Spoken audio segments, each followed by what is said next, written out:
Hi guys, and welcome to yet another review. Continuing my BBC adaptation series for work that was written in the early 1900s.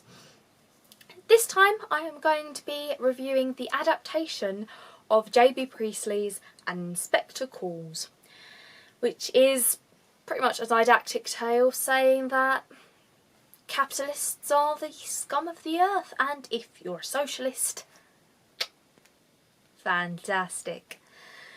Anyway, let's get into this. So, this adaptation succeeded where Lady Chatterley's lover failed. This adaptation was it was pretty true to the original source material, which was great. And considering the fact that I studied this at GCSE, I think pretty much everyone studied this at GCSE. If you live in the UK, let me know. But I've spent so many months pretty much memorising this play and being stuck with only the adaptations of the 1950s, I think it was. 1950s? Something along those lines. Which the acting, by the way, was abysmal. But we'll not talk about that today. This adaptation was fantastic. And I am so upset that I did not have this when I was doing my GCSEs. I just am. I'm in that realm of A-levels now.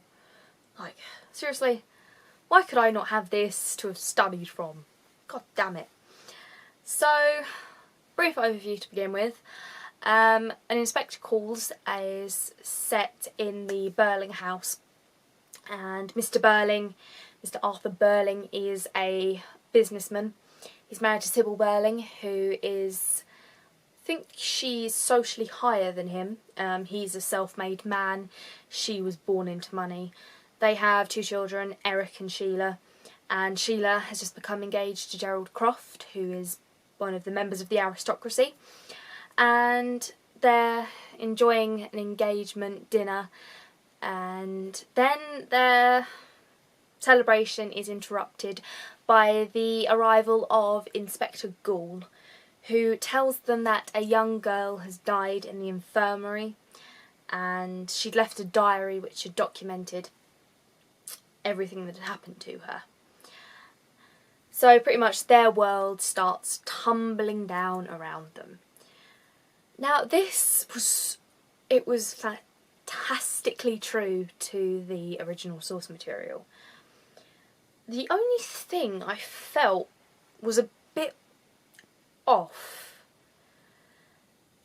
but it's just my looking at it from an English literature student perspective. Eva Smith acts as a metaphor. In the play, she is a metaphor for every working class girl. She is Eva Smith, she's every Smith. And part of the genius of Priestley's play is you never actually meet Eva, so you don't know whether she is real or whether she's a creation, whether she's an amalgamation of loads of different women. This adaptation, because you actually see Eva, you see her interact with each of the characters, from Mr. Burling when she gets fired, to when she gets complained about by Sheila, to when she becomes Daisy Renton and she meets Gerald, and then Eric, and then Sybil. It felt like she was more of a character, which in the play she does feel more like a metaphor. So it's a bit more difficult to form an emotional attachment to one character. But to this adaptation's credit, it does work really well. you do become very emotionally invested in Eva, and pretty much you're told she is a character, she is one woman, and it worked. It worked. I liked that little... It worked for what they were trying to go for, and it was great. So I'll get on to the acting, the casting. The Burlings, every actor that played the Burlings was fantastic. You kind of have less of a focus on them, to be honest, and more of a focus on Eva and her perception of how things happen. But they were fantastic, and I was really, really surprised. David Thewlis. Right. I have often imagined what the Inspector looked like. I have images in my head of all of the different characters, but I never imagined David Thewlis as the Inspector, and now I'm questioning why I didn't, because he was fantastic. He knocked it out of the ballpark. He was sublime, because with the Inspector, I mean, his name's Inspector Ghoul, for God's sake. Aren't alarm bells ringing when someone comes up to you? Hello, I'm Inspector Ghoul. Might you be connected with the supernatural? Gosh darn it, you gone got me again. But he was so good. There was just an air about him that you can tell there's something not quite right about him. But even at the end, you're not quite sure exactly what he is. In my mind, he's a ghost. Just my opinion. But he just has an air about him that you just can't take your eyes off of him. He was the perfect Inspector in my eyes, and I'm so glad I got to see it and finally realise, oh yeah, David Thewlis, fantastic actor, brilliant Inspector. Good job, Mr. Thewlis, good job. The girl who played Eva, she was fantastic. She doesn't get particularly many lines, but those that she does get are particularly profound. And considering they are, you know, there's some artistic license there, because Eva doesn't directly speak in the play. She doesn't have any lines in her own right. She's only referred to.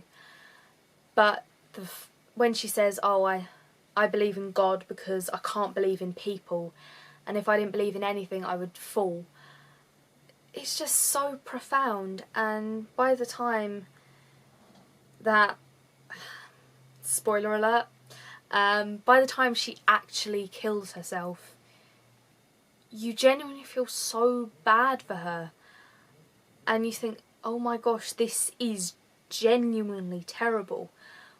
Why was this ever allowed to happen? If only bloody Mr. Burling, bloody Dwarfy from The Hobbit. Yeah, I recognise you. Yep, little Thorin's mate. Can't remember what his name is. Dwalin? Is it Dwalin? Barlin? It's one of the Lins. If only he hadn't laid her off, she would have been fine. She would have been grand. If only Sheila hadn't complained about her. But then again, the whole point of this play is why did any of this happen? And the tragedy of it is that this isn't just... Eva isn't just one person. This has happened to millions of women. Because, I mean, she does just get ravaged by everyone. She's fired by Mr. Burling for having a mind of her own. She loses her job because Sheila is jealous. She is devastated when Gerald just picks her up and drops her whenever he feels like it. She's taken advantage of sexually by Eric, and then bloody Sybil, right, Sybil, bitch, refuses to help her, and it just leads her to a point where there is no hope. She faces every type of abuse there is, and you just feel this adaptation did such a good job of making you feel for her. And I have got to admit, they did a very good job with Eric and Sheila. The whole point of Eric and Sheila is that they are the younger generation. They are the future, and as many novels use children, young adults used in this case, they are the ones that are going to go forth and change things. Well, it might not even be them, it might be their children. Because they see the error of their ways at the end of the play and at the end of this adaptation. They realise that they have done very bad. They have done very wrong by this young woman. And they both feel guilty, so they are redeemed. And they are the hope that we will learn the inspector's message. Because if we don't, we will end in fire and blood and anguish. Which is such genius lines. I love it. Great. Yeah, so pretty much socialism for the win, according to Mr. Priestley and to the director of this adaptation. So that was all fantastic. The costumes were gorgeous. It did genuinely look like 19 Edwardian style dress, and it was just gorgeous. Some of the outfits, like Sybil's dress, was amazing. Oh, the visual effects. Well, I mean, this didn't require a lot of visual effects, but when, pretty much from here on in, I'm going to talk about kind of my misgivings a little bit.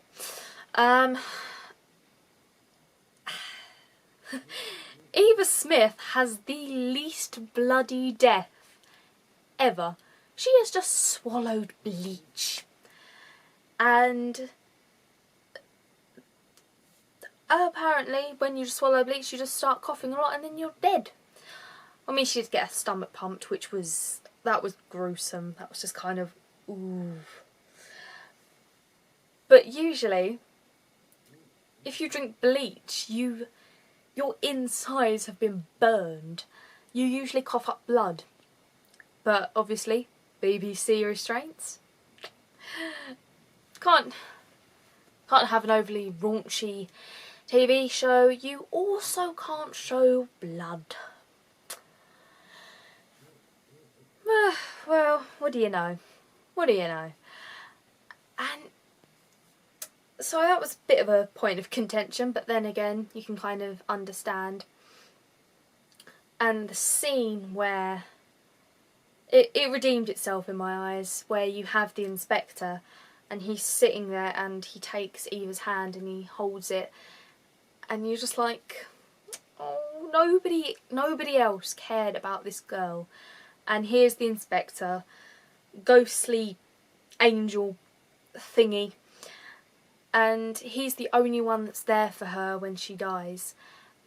And even at the end, you don't know whether he's a ghost or not, because he seems to have disappeared when the nurse looks back. But he's walking down a corridor, so you don't know. Who is Inspector Gall? Who is he? It's a topic of debate. I like debate. Let me know what you think down below. My second thing was the whole situation with Eric. Now, Eric is a bit of a weird character. I mean, Gerald, he does not learn and he thinks he can use people to his own advantage. Eric does learn, but the suggestion of rape is a bit of a grey area, really. It's when you have a character do something like that. In the play it's never specified what he does, but the fact that he might have forced himself on her and she just let him, it is controversial, but I don't know how I feel about Eric. I mean, you are supposed to kind of look at Eric and go, okay, you've done really terrible things, but you can accept that you have, therefore you will be okay. Someone like Gerald, he's had the old ways ingrained in him. Even though he would be probably one of the people to survive the blood and fire and anguish of war, because he would be an officer. He would have been loving it, he would have been living it up, whereas the lower classes would have been the ones that would have died. So you kind of, he is the old ways, whereas Eric is supposed to kind of be the new way, as is Sheila. It is difficult to decipher that, really. But the characters of Sheila, all of the characters were done really well, in my opinion. But that is my opinion on this adaptation, guys. It did do the whole adapting thing much better than Lady Chatterley's Lover. Lady Chatterley's Lover tried, but it was so far from the original source material, it isn't really an adaptation. This was very true. It did take artistic license, but then again, if they had got rid of all of the bits where you have Eva, then it probably would have been about half an hour long. So it was kind of padded out with that. But I do think they could have technically got rid of those bits and just had them talking about it. But then again, that's kind of going into the tell, don't show. Whereas we kind of want, it's a visual medium. We want show, don't tell. But I think they could have done that and just kept the final bit where Eva drinks the bleach and then you've got the inspector being with her there after taking the journal. But it was great. Well done. Well done, BBC. You did an Inspector Calls right. So I would give it a 9 out of 10. There were just certain things that were a bit like the least bloody death by bleach ever.